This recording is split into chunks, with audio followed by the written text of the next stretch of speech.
You only have to say the underarm incident and every dedicated cricket follower knows exactly what you mean. This divisive incident, which rekindled memories of the animosity aroused by the Bodyline tour, occurred at the MCG in the third final of the 1981 series. What happened in the final over of that match will live forever in the annals of cricketing battles between Australia and New Zealand. Richard Hadlee, and will he be able to perform the miracle New Zealand so badly needs? Trevor Chappell to the demon Hadlee. 6 balls remaining. He's hit that and he's hit it well. It's going to Max Walker. And that's 4. My, what a start! Wow! 11 required for victory. 5 balls to be bowled. Well, I would say that Greg Chappell's got to get Max Walker out of that position. That's Hadley's favourite hitting position. Trevor Chappell. He's getting him out! Oh, well. Dear, oh dear. There we go. Let's have a look at that on replay.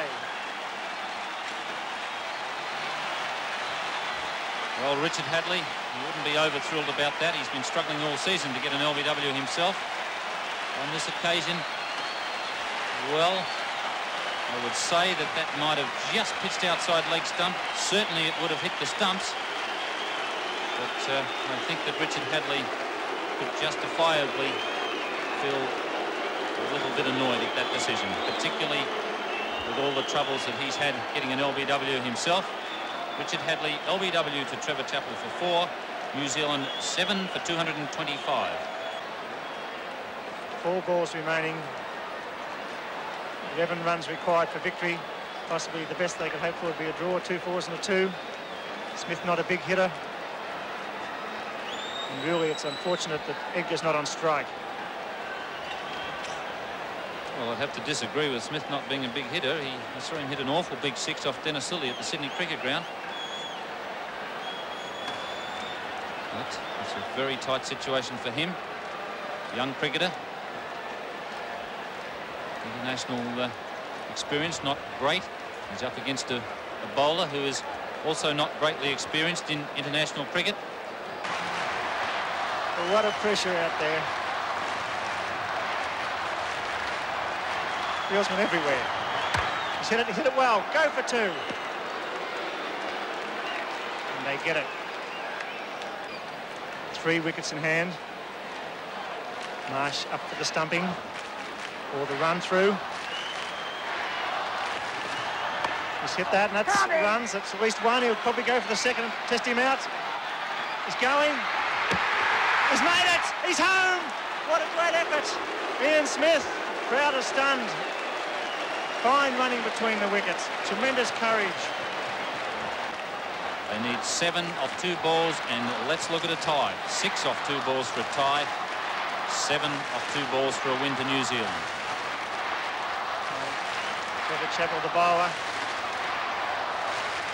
Smith, the batsman. 52,000 people in front of their seats. Bowler! There you go.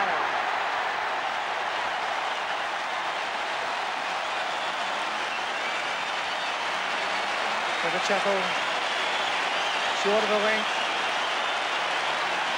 Trevor Chappell coming on to bowl the last and vital over. Put away for 4, and he's picked up 2 wickets. Trevor Chappell slamming that one in short of a length. It doesn't bounce very high, and that's what's beaten Ian Smith. The fact that it's kept a little bit low. He was hitting across the line, looking for the big hit over mid-wicket. It's gone underneath his bat and just hit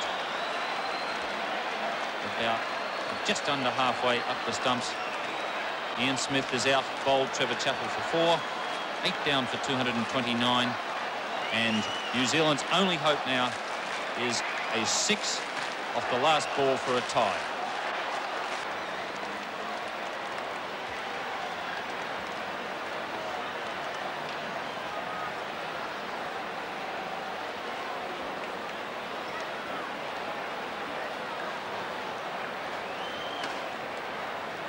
Long discussion.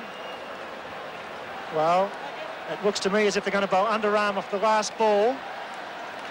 Rod Marsh is saying no, mate, but I'm sure he's going to bowl an underarm delivery on the last ball and bowl it along the ground and be sure that it has not been hit for 6. The umpires have been told, the batsmen have been told, and this is possibly a little bit disappointing. Let's make sure it is an underarm, but I've got the feeling as an ex-Victorian skipper, we're going to bowl an underarm. We haven't believed it. And that's a disappointing finish. Disappointed Brian McKechnie, the crowd boo. And it's all over. After 50 overs, New Zealand 8 for 229. Well, that's disappointing. Bruce Edgar saying, what's going on?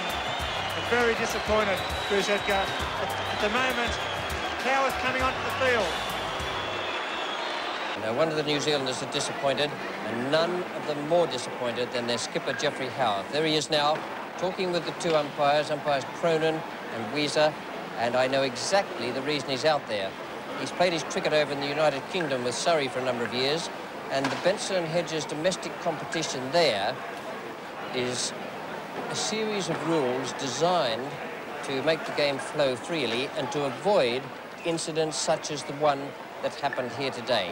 Now, there is the relevant rule on page 2, and it says that no bowler shall be permitted to bowl underarm, and that's what Geoffrey Howarth is out there talking to them about. It is not in the Australian Benson and Hedges World Series Cup rules because the administrators didn't put it in.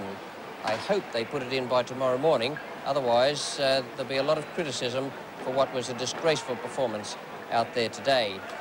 The other thing is that the reason it all happened, in my opinion, is that the captain got his sums wrong. Now, from over number 42, we were saying in the commentary box that he'd made a nonsense of it and that he was going to be in trouble having Lilly bowl the 50th over, which was the ideal thing to do. You must have your best bowler bowl the 50th over. And Lilly, Marsh and Greg Chappell and Hughes were there counting on their fingers trying to work out who should bowl 46, 7, 8, 9 and 50. As it turned out, the sums were done so badly that Trevor Chappell was left to bowl the 50th over, and that's how it all happened. It was panic stations, and then when McKechnie had to hit a 6 off the last ball, just to tie, mind you, not to win, just to tie, then the panic became real, and they made certain that New Zealand couldn't tie the match. Now, everyone around Australia will have their own ideas on that, and we always get letters and phone calls about different things that happen, so I don't expect anyone to agree with me. I don't expect that you'll get more than 50% agreement on anything. Let me just tell you what I think about it. I think it was a disgraceful performance from a captain who got his sums wrong today, and I think it should never be permitted to happen again. We keep reading and hearing that the players are under a lot of pressure and that they're tired and jaded and perhaps their judgment and their skill is blunted. Well, perhaps they might advance that as an excuse for what happened out there today. Not with me, they don't. I think it was a very poor performance, one of the worst things I have ever seen done on a cricket field. Good night.